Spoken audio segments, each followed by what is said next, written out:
A'udzubillahi minasyaitonirrajim.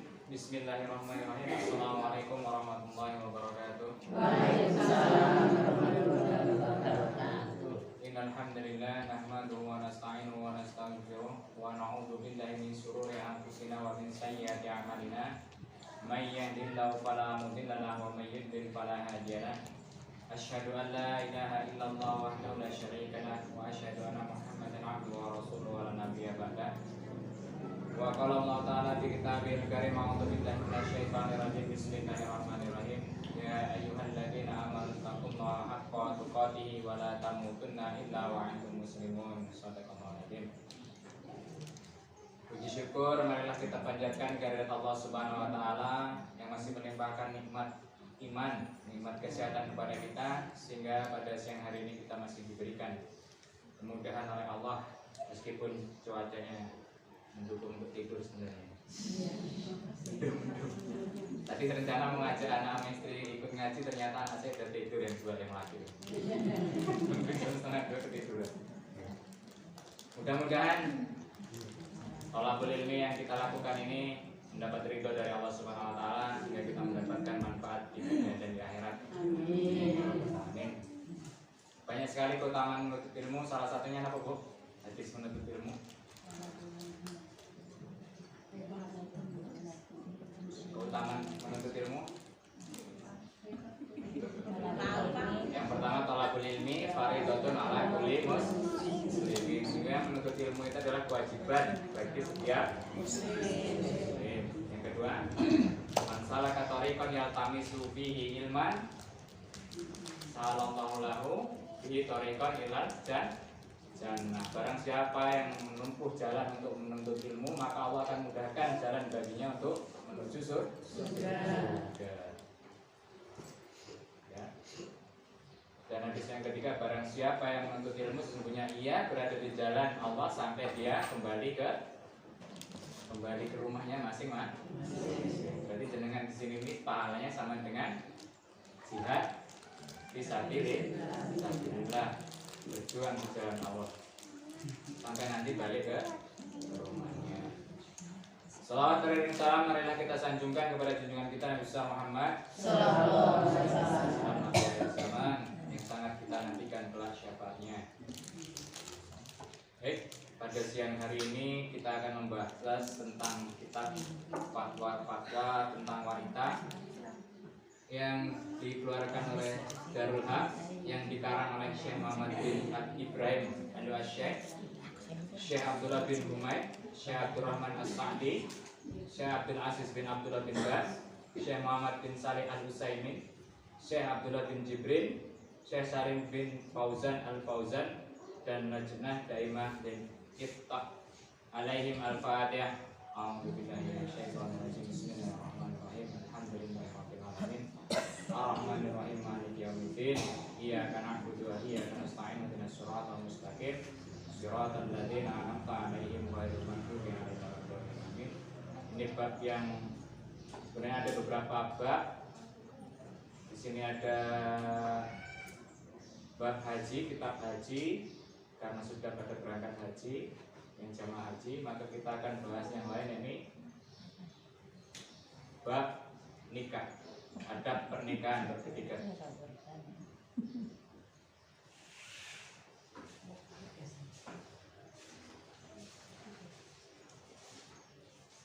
Pun sami nikah nggih, enten gadis sing mriki.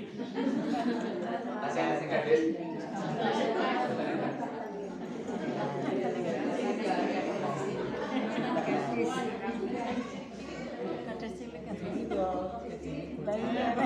Mengingat-ingat masa lalu lagi. Niki nanti kan yang sudah menikah pasti punya anak. Nah, ini ada beberapa kajian tentang pernikahan dan di dalamnya juga ada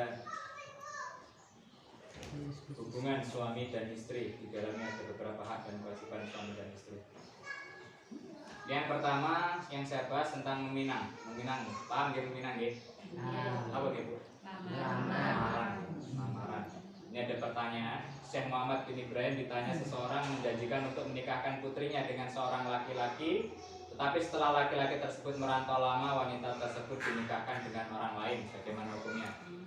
pun enten omongan ya sudah lamaran sing lanang mangkat teng Malaysia napa teng Singapura napa teng Korea. Nah, itu kan nunggu lama. Dilala teng mriku HP-ne hilang apa gimana terus komunikasinya agak yang di sini nunggu, di sana juga nggak jelas. Ini bagaimana hukumnya yang bertanya seperti itu, sementara wanita itu sudah ada yang mendekati. Sebenarnya kalau dalam hadis Rasul, kalau seseorang itu sudah dipinang, ya, bukan masalah sebelum janur kuning melengkung, ya. Tapi adabnya kalau seseorang itu sudah dipinang, kita tidak boleh, sebagai laki-laki tidak boleh mendekati sampai jelas yang minang itu mau lanjut apa mau mundur. Hukum saat ini kan sebelum janur kuning melengkung, ya. Sebelum janur kuning melengkung. Tapi adabnya ada. Kalau sudah dipinang, maksudnya ada lamaran ya. Nah, itu kan kadang lamaran itu ada yang temponya cepat, ada yang tempo lambat. Nah, tempo yang lambat ini yang makanya diantisipasi. Kebanyakan seperti itu. Nah, ini jawaban Syekh. Apabila kondisinya yang sang saudara sebutkan, sebaiknya wanita tersebut tidak dikawinkan terlebih dahulu sampai jelas laki-laki tersebut. Ya, sampai jelas maksudnya dia itu mau nerusin atau gimana caranya dihubungi. Itu namanya TKI, itu sesusah-susahnya TKI pasti ada jalan di sana kan, ada perwakilan ya, perusahaan ini kan pasti ada. Nah, itu kan dijelaskan dulu mau lanjut apa mundur. Nah, kalau nanti lanjut ya segera pulang, kasihan yang nunggu. Jika laki-laki tersebut hanya sekedar meminang dan menjanjikan untuk menikah dengan wanita tersebut, kemudian pergi merantau lama dan tidak kunjung datang, maka boleh bagi wanita tersebut menikah dengan orang lain dengan syarat tanpa ada unsur paksaan. Apabila laki-laki yang pertama tadi sudah memberi mahar, maka mahar tersebut wajib dikembalikan kepadanya. Kalau dalam lamaran sudah dibahas mahar dan sudah diberikan, kalau nggak jadi ya dibalikkan.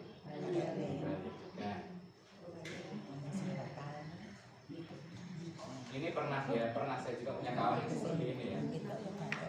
Udah kayak gitu, ternyata kebentur ekonomi akhirnya yang laki merantau. Ya, ini seperti itu. Terus syarat-syarat nikah. Yang pertama mahar nikah. Syekh Abdul Aziz bin Baz ditanya apakah boleh seorang ikhlas menikahkan putrinya karena Allah sehingga tidak meminta mahar dari calon suami. Enten begini. Menikahkan putrinya tanpa meminta mahar, ikhlas pokoknya. Enten? Karena apa? Karena jawaban Syekh dalam pernikahan harus ada pemberian harta sebagai mahar. Karena ada ayatnya sebagaimana firman Allah, "Wa'uhilla lakum ma wara'a dzalikum an tabtaghu bi amwalikum," dan dihalalkan bagi kamu selain yang demikian itu yaitu mencari istri-istri dengan hartamu untuk dikawini, bukan untuk berzina. Dan dalam sebuah hadis Rasulullah bersabda, "Carilah mahar walaupun berupa cincin dari besi." Ya. Ini misal nggak kuat tuku emas atau perak ya di ngangani kamu. Kawan sih selinnya dari besi dicat atau gimana? Kalau memang nggak kuat juga. Atau barang siapa yang menikah tanpa mahar, maka wanita mempunyai hak untuk menuntut kepada suami mahar misil. Mahar pernikahan boleh berupa mengajar membaca Al-Quran, hadis-hadis atau ilmu yang bermanfaat. Jadi kawan saya dulu nikah ya kebetulan dari pondok, yang perempuan ini minta maharnya suruh ngapalin surah Al-Waqiah kalau nggak Ar-Rahman. Ya nggak apa-apa, itu mahar nih misil namanya. Ada yang juga meminta mahar suruh baca sholawat. Tapi kalau saran saya yang namanya mahar itu kan hak wanita. Dia minta yang untuk dia apa ya? Yang penting tidak memberatkan laki calonnya itu yang penting nggak berat bagi dia. Kalau bisa ya berupa barang lah. Lek duit itu kebanyakan kepake, padahal itu mahar itu nggak boleh dipakai untuk kebutuhan pokok kecuali atas izin istri. Dipakai misal suaminya tak jilin maharmu pinjam uangmu yang mahar itu misal maharnya 500 dipakai buat keperluan itu ya nanti harus dipulangkan karena itu statusnya utang, punya istrinya, kecuali istrinya rela. nah itu lain lagi. Makanya kalau mahar sarankan ya yang nggak turun nilainya. Ya emas segram, kalau emas itu kan nggak turun ya. Dulu 200 sekarang udah 800. Boten kabotan sing lanang. Kabotan gini ke bawah golek besi niku digolongi. Jadi mahar misil itu boleh. Seperti kita pernah dengar ya, maharnya membaca Al-Qur'an dan sebagainya itu boleh. Nah, ini biasanya di TV-TV itu pernah kejadian. Laki-laki menikah dengan mahar milik anak atau saudara perempuannya. Apakah boleh seorang laki-laki menikah dengan mahar milik anak atau saudara perempuannya? Ini pertanyaannya. Jawaban saya, mahar anak atau saudara perempuan adalah hak murni mereka dan termasuk bagian dari harta pribadi mereka. Apabila mereka memberikan atau menghibahkan mahar tersebut dengan sukarela, maka seseorang dibenarkan memiliki mahar tersebut secara syariat. Kalau anaknya atau misal saudara perempuan yang mengizinkan, merelakan, itu tidak apa. Dan jika mereka tidak menghibahkan dengan sukarela, maka siapapun tidak berhak mengambil mahar tersebut. Hal ini berdasarkan hadis Rasul bahwa in atyaba ma akaltum min kasbikum wa inna auladakum min kasbikum. Sebaik-baik makanan yang kamu makan adalah dari hasil usaha kamu sendiri. Dan anak-anakmu adalah termasuk hasil usaha. Walaupun anak-anak itu hasil usaha kita, tetapi yaitu tadi kita harus tetap minta izin. Yang selanjutnya, hukum menunda mahar dan zakatnya. Apakah boleh menunda pembayaran mahar dan apakah mahar tersebut wajib dikeluarkan zakatnya? Jawabannya adalah dibolehkan menunda pembayaran mahar berdasarkan firman Allah, ya ayyuhalladzina amanu wa aufu bil uqud. Hai orang-orang yang beriman, penuhilah akad-akad itu. Jadi lain nikah nih kok misal mahar ora tuh aku tapi sing lanang sanggup. Misal emas 20 gram. Ya. Saya terima nikahnya Fulanah bin Fulan ya, binti Fulan dengan mas kawin tersebut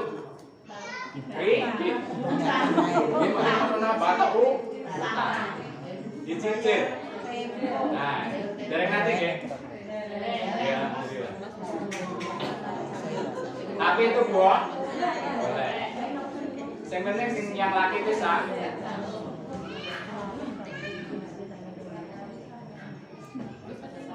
Nah, yang selanjutnya waktu membayar mahar.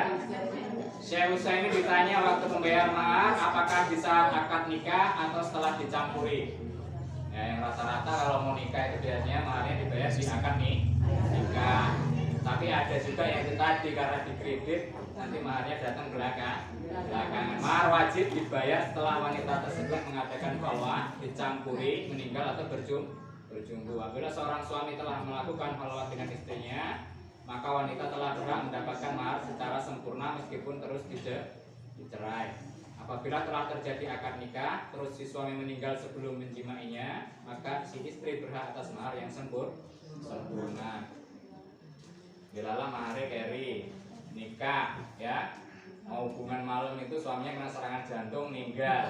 Nah itu istri sudah berhak untuk mendapat mahar. Karena syarat untuk mendapatkan mahar itu adalah 4 perkara. Kalau sudah menikah, kematian, halwat, senggama, dan berjumpa. Itu yang mewajibkan mahar sempurna. Misal kalau istri itu ditinggal suaminya meninggal, itu punya masa iddah. Ayatnya Al-Baqarah ayat 234, walladzina yatawaffawna minkum wa yadharuna azwajan yatarabbasna bi anfusina arba'ata ashhurin wa asyra. Orang-orang yang meninggal dunia di antaramu dengan meninggalkan istri-istri, hendaklah para istri itu menangguhkan dirinya atau beriddah, tidak menikah dulu sampai 4 bulan 10 hari. 4 bulan 10 hari. Kalau dia mengandung berarti iddahnya sampai melahirkan. Ya, ini harus dipahami.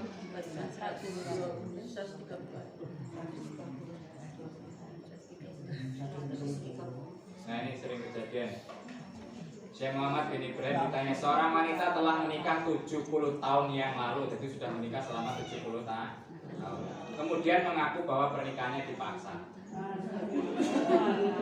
Karena mungkin selama nikah itu banyak berantem, terus akhirnya si wanita itu mengaku kalau dulu nikahnya dipaksa. Ini jawaban saya gimana saya? Setelah meneliti surat-surat pernikahan yang menunjukkan bahwa pernikahan tersebut atas dasar sukarela dengan bukti telah berjalan selama 70 tahun atau mungkin lebih dari itu, ini menunjukkan bahwa pernikahan tersebut sah. Makanya kalau kepala KUA atau penghulu itu kan kalau ngejabin kan ini jenengan rela dengan ini kan ya. Karena rukun nikah itu enten sekawan nggih. Yang pertama apa? Mahar. Yang kedua itu kedua mempelai sama-sama suka, sama-sama ridho. Kalau ini pengantin ditanya yang laki, kamu mau nikah dengan ini rela? Kalau dia jawab tidak, batal. Ya, jadi itu kalau diteruskan tidak sah. Yang ketiga ada wali. Yang keempat ada 2 orang saksi yang adil. Dan ini kalau ya biasa kejadian ya, mungkin ada yang dalam perjalanan menikahnya tidak sesuai harapan. Jadi mengklaim seperti itu. Sekarang tentang wali pernikahan. Wanita setuju menikah tapi walinya menolak. Seorang wanita sudah dewasa dipinang oleh seorang laki-laki dan ia setuju. Jadi yang perempuan itu anaknya mau setuju, tetapi walinya tidak memberi persetujuan. Apakah wanita tersebut boleh menikah? Nah, ini tinggal dilihat dulu. Bapaknya itu atau ibunya itu melarang menikah itu karena yang jelas orang tua itu biasanya lebih paham ya. Lebih paham. Wali boleh menghalangi pernikahan kalau hal tersebut akan membuat aib keluar. Jadi boleh saja.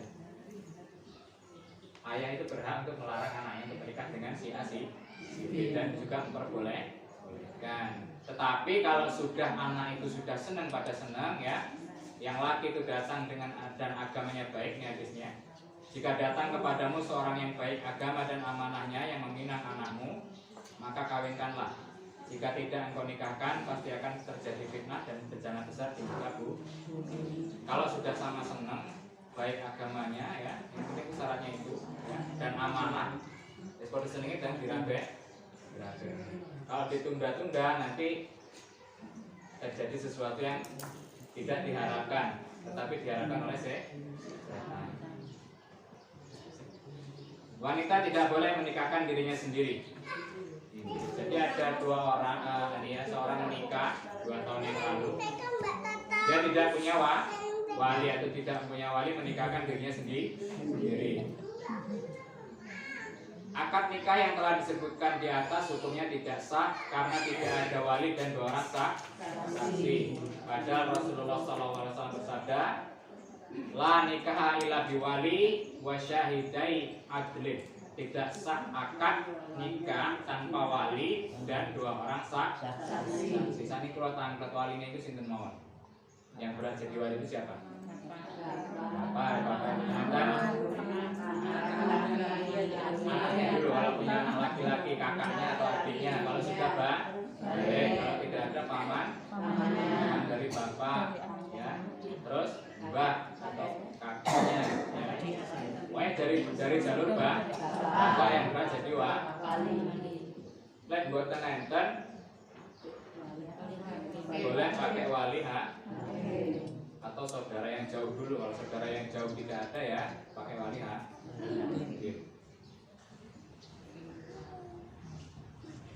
Wanita menikah tanpa seizin walinya. Apakah boleh seorang gadis menikah tanpa izin walinya? Dan apa hukumnya surat menyurat atau berbicara lewat telepon antara remaja laki-laki dan perempuan dalam rangka berteman? Jawaban saya, tidak boleh seorang gadis menikah tanpa wali atau izin bapaknya, sebab ia adalah walinya yang merupakan orang yang paling tahu tentang kemaslahatan anaknya. Tapi sebaliknya, wali juga tidak boleh menghalangi anaknya untuk menikah dengan laki-laki yang sebanding juga soleh. Seperti yang saya sebutkan tadi, kalau sudah ketemu jodohnya, ya baik agamanya, maka segera dinikah. Masalah kerjaan itu kiri. karena ada ayatnya nanti ya. Apabila dia miskin maka Allah akan memampukan atau membuatnya kaya. Ada ayatnya surat An-Nur kalau tidak salah ayat 23. Tidak etis apabila seorang gadis bersikeras menikah dengan laki-laki yang tidak disukai ayahnya, sebab bisa jadi apa yang dilakukan bapaknya lebih baik. Kayak di sinetron itu ya. Karena cinta dan sebagainya. Sementara ia tidak tahu karena kurang pengalaman. Yang jelas orang tua itu lebih berpengalaman. Wa asa an tuhibbu syai'an wa huwa syarrul lakum, dan boleh jadi kamu menyukai sesuatu padahal ia amat buruk bagimu. Ini kok wadah, Pak aku pokoknya nikah karo karena cinta. Tidak dilihat dulu. Padahal dalam melihat mencari istri atau suami itu kan kriterianya 4. Tahu Bu? Enggak, yang pertama di hadis yang sebutin apa dulu? Cantik atau ganteng. Yang kedua sugih. Yang ketiga keturunan yang baik, Mbak. Yang keempat agamanya. Tapi di situ koma bukan titik ya. Tapi diutamakan pilihlah agamanya dahulu. Walaupun urutan agama itu nomor 4, tapi dia jadi nomor 1. Ya urut-urutannya gini ku nggih. Boleh sing ganteng napa? Masalah ini ku di sawang tiap dino. Angin turun nggih niku, masak niku nggih niku nggih. Balik kerja ketemu nggih nih. Yang kedua cari yang kaya. Tapi ini juga tidak ganteng ayu. Kadang yang ganteng kaken pola, ayu nggih. Ngurusin yang ayu niku nggih susah. Sing wedok sing bojo ganteng niku nggih was. Jalan balik. Ngendi kan kepikiran terus. Kaya, apalagi ganteng sugih. Cantik kaya. Sing lanang kendel ngoran duit, masyaallah. Saya di sini terus. Yang ketiga harus keturunan orang yang baik, Pak. Ini bisa jadi patokan dan bisa juga tidak. Ya kalau bisa dilihat dulu silsilahnya. Oh keluarganya ini. Insyaallah baik. Tapi ya belum tentu. Karena anak Nabi Lut, kakek Nabi Nuh niku nggih malah dadi musuh Gusti Allah. Ya anak yang berduga lagi Greman. Tapi ya belum tentu juga. Nabi Ibrahim itu bapaknya tukang buat patung. Anaknya jadi bapaknya Nabi malah Nabi Ibrahim. Makanya kita tidak boleh melihat keturunan silsilah tapi tidak jadi patokan. Yang keempat baru agamanya. Kita tapi koma. Tapi usahakan agama itu yang paling utama. Karena dengan baiknya agama insya Allah akan melengkapi ke empatnya. Wanita yang ingin menikah tapi tidak punya wali. Nah itu disebutnya ya, kalau memang tidak punya wali, dia walinya adalah wali hakim.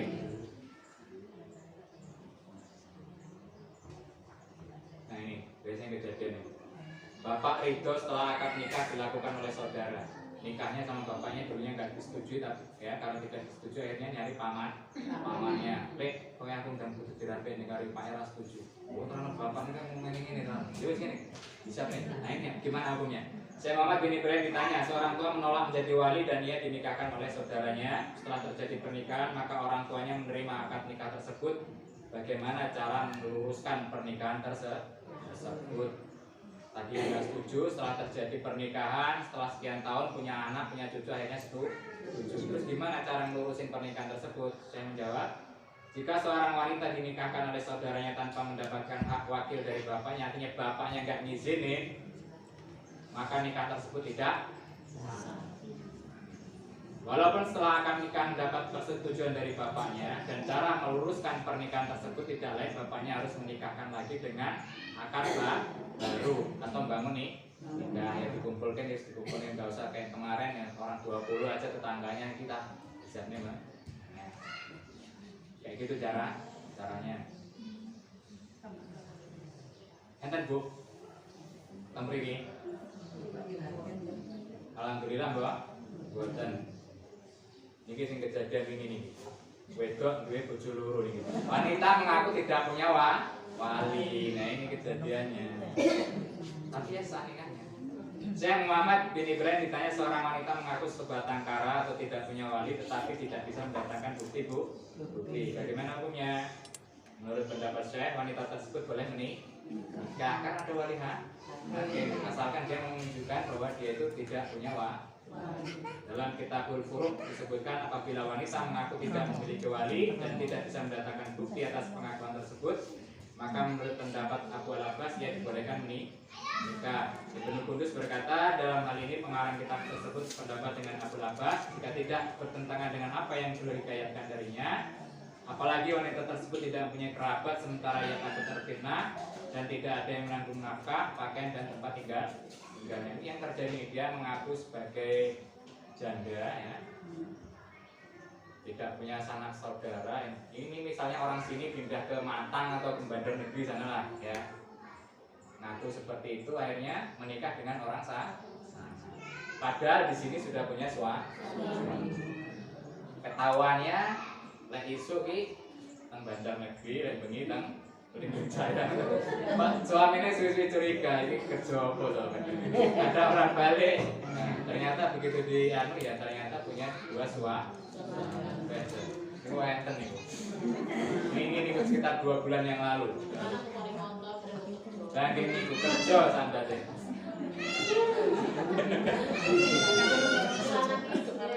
Jadi potensi selingkuh itu bukan hanya laki-laki, juga perempuan juga ada.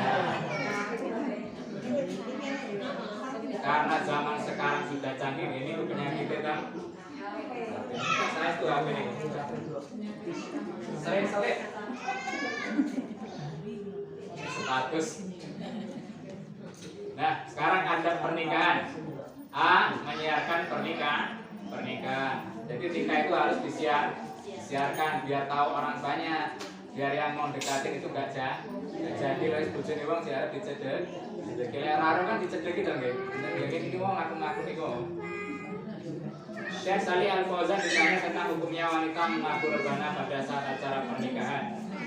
Dianjurkan bagi wanita menabur rebana pada saat acara walimah, dianjurkan ya untuk menyiarkan pernikahan, dan ini hanya khusus wanita saja dan tidak boleh diiringi dengan alat musik yang lainnya dan suara para penyanyi. Dan boleh bagi wanita menyuarakan nasyid dengan syarat tidak didengar kaum laki-laki. Intinya boleh nyanyi tapi lagu-lagu yang Islami. Tidak lagu-lagu yang cengeng dan mendorong berbuat kemaksiatan seperti lagu yang mensifati kecantikan dan ketampanan atau lagu yang seronok atau mengajak kepada mabuk-mabukan. Ya lagu ini Roma Irama mawon nek nyanyi niku kan kathah to niku stoke. Kalau enggak ya lagu-lagu Islam yang lain seperti nasyid. Pakaiannya Islami terus lagunya kayak Islami niku mawon. Sen request niki lagu-lagune nggih kok ngapane riyen niku. Ajeng nikahan kan ada waktu.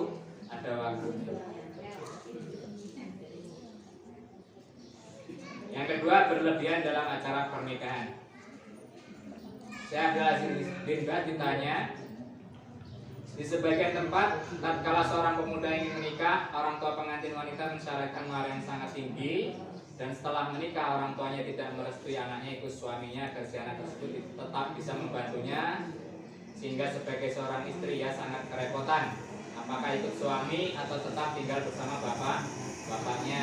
Dan kondisi seperti ini bisa menimbulkan berbagai masalah yang sangat banyak. Jawabannya adalah Islam telah mempermudah mahar dan biaya pernikahan agar setiap orang bisa menikah dengan mudah, dan supaya ada jalan untuk membantu bagi para pemuda dan pemudi untuk cepat menikah. Ya, intinya itu wanita yang baik adalah wanita yang tidak memberatkan maharnya.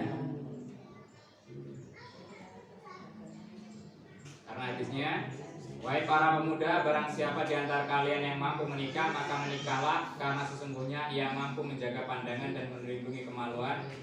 Dan barang siapa yang tidak mampu, maka berpuasalah, karena hal itu adalah obat pengekang baginya. Saat ini kan poso kan wangen nggih. Abot. Apalagi puasa sunnah. Puasa wajib niku kathah kancane. Puasa Ramadan niku lek mboten poso kan rada aneh nggih. Nah, ini kalau puasa sunnah itu memang ya menghalangi wanita ikut suaminya agar ia tetap membantu ayahnya atau saudaranya merupakan kemungkaran yang sangat besar. Bahkan setiap wali hendaknya membantu rumah tangga anaknya agar tetap rukun dan utuh dan membantu mereka agar rumah tangga tidak pecah berantakan tanpa alasan yang sah. Karena memang ya, ini saya ceritakan ini. Jadi kan iblis itu kan bosing ya. Nah, iblis itu punya anak buah namanya setan. Itu setiap hari itu laporan setan. Misal setan A datang ke bosnya iblis. Bos, saya tadi barusan menghasut pemuda ini untuk mabuk-mabukan. Wes, menuai laporan nih. Nggih, sementara ngoten nggih, Bos. Ya wis, nggih. Biasa aja, Bos. Terus datang lagi setan B. Bos, saya tadi berhasil setan itu yang mempengaruhi lah ya, mempengaruhi seorang anak manusia untuk membunuh sesamanya. Ya sudah, saya terima laporan. Maju. Setan C ini laporan. Bos, ini tadi saya berhasil memisahkan suami dengan istri. Kata apa? Kata iblis, bagus, ini baru kerja yang baik. Jadi ini loh, apresiasi terbesar adalah memisahkan antara laki-laki dan perempuan yang sudah menikah. Itu sangat dihargai iblis. Karena apa? Karena sudah terjadi perceraian itu nanti anak itu jadi korban satu. Yang kedua, ini hubungannya tidak akan pernah baik. Walaupun kata ya apik pasti nggak baik. Susah hubungannya menjadi baik. Walaupun kelihatannya baik. Hal-hal yang halal bagi suami. Niki sanksi bersenggama atau berhubungan di saat haid. Hati-hati nggih. Boten enten nggih insyaallah nggih. Syekh Abdul Rahman saat ditanya bagaimana hukumnya orang yang menggauli istri di saat sedang haid. Seorang suami yang menggauli istri dalam keadaan sedang haid wajib membayar denda 1 atau setengah dinar. Dinar itu 40 real atau 20 real. Ya sekitar berapa sekarang 1 real? Kalau 1 realnya 5.000 kali 20 berarti 100.000. 40 real berarti 200.000. Nah kalau 1 realnya sekarang 10.000 ya dikali mawon. Itu denda. Ya. Boleh berhubungan, cuma tidak sampai hubungan yang ya semuanya yang itulah pokoknya ya. Nggak sampai itulah pokoknya ini. Di luar itulah pokoknya ya, boleh. Asal nggak sampai itu tadi pokoknya. Yang kedua, menggauli istri lewat dubur atau di saat haid. Syekh Abdul Aziz bin Baz ditanya bagaimana hukumnya menggauli istri lewat dubur atau pada waktu haid dan nifas. Jawabannya tidak boleh menggauli istri lewat duburnya atau pada waktu haid dan nifas. Bahkan perbuatan tersebut termasuk dosa besar. Mereka bertanya kepadamu tentang haid, katakanlah haid itu adalah kotoran. Oleh sebab itu hendaklah kamu menjauhkan diri dari wanita di waktu haid dan janganlah kamu mendekati mereka sebelum mereka suci. Apabila mereka telah suci, maka campurilah mereka itu di tempat yang diperintahkan Allah kepadamu. Sesungguhnya Allah menyukai orang-orang yang bertaubat dan menyukai orang-orang yang mensucikan diri. Istri-istrimu adalah seperti tanah tempat kamu bercocok tanam, maka datangilah tanah tempat bercocok tanam itu bagaimana saja kamu kehendaki. Jadi kalau memang belum suci benar, jangan memancing-mancing suami. Yang memang belum kan, terus gaya kator-kator sing cendek nerawang suami. Belum boten kuat. Ini suami kena denda. Antara kena nggo beras nanti kena denda 400. Hati-hati nggih. Hati-hati. Benar kalau haid itu kalau harus sudah mandi itu baru boleh hubungan. Maksudnya yang sampai itu, kalau di luar itu ya boleh.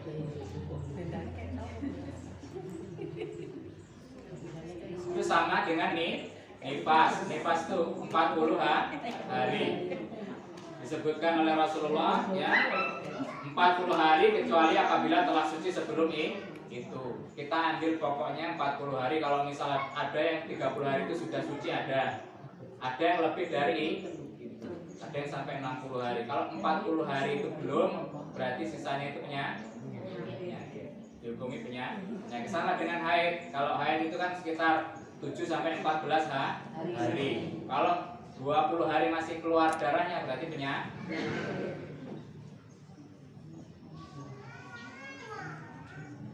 Hak-hak suami istri. Muhammad bin Ibrahim ditanya, seorang wanita pergi tanpa izin suaminya, siapa yang menanggung biaya perjalanannya untuk kembali? Kabur di rumah orang tuanya, gelut, kabur. Itu siapa yang nanggung biaya untuk balik lagi ke sini ya? Misal dia kabur terus di sana kebetulan baikan mau balik lagi ke sini. Siapa yang nanggung? Ya wanita tersebut. Yang menanggung adalah wanita itu sendiri dan orang yang menyuruhnya pergi, dia mertua minimum. Ya orang tua si perempuan. Karena orang yang pergi dari seorang istri kalau pergi dari rumah tanpa izin suaminya itu malaikat melaknat sampai dia kembali. Maksudnya lungo-lungo yang pergi jauh yang belum jelas. Walaupun sudah jelas ya tetap harus minta izin. Pak mau ke pasar, ya Pak mau ke sekolah, Pak mau kerja, ya itu harus jelas.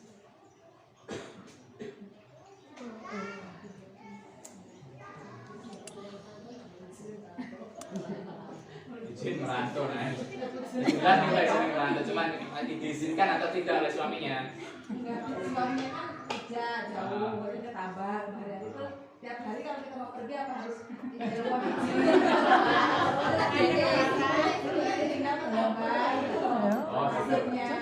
di sini ya dalam arti yang pokok, dalam arti yang mengkhawatirkan suami ini kayak gini, misal istri pergi kemana agak lama, nah itu tidak beri kabar, itu yang pokok.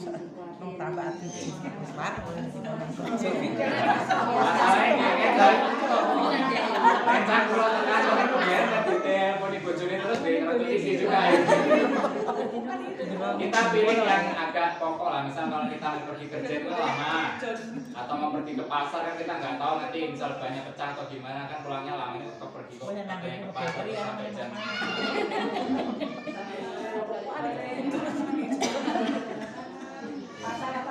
Gila aja kan weekend aja apa mau bermain ke tempat tetangga sebelah ya dimaklumi kalau nggak lama ya nggak apa-apa. Kalau suaminya sudah tak, saya biru di telepon Pak, nggak ada juga. Nah ini Syekh Muhammad bin Shalih Utsaimin ditanya, kebanyakan para istri menuntut suami dengan tuntutan di luar kemampuannya dengan anggapan bahwa demikian itu adalah hak para istri. Apakah hal tersebut dibenarkan? Jawabannya, sikap dan tindakan tersebut sangat tidak dibenarkan berdasarkan firman Allah. Hendaklah orang-orang yang mampu memberi nafkah menurut kemampuannya, dan orang yang disempitkan rezekinya hendaklah memberi nafkah dari harta yang diberikan Allah kepadanya. Allah tidak memikulkan beban kepada seorang melainkan sekedar apa yang Allah berikan kepadanya. Surat At-Talaq ayat 7. Jadi tidak boleh wanita menuntut sesuatu di luar kemampuan suami.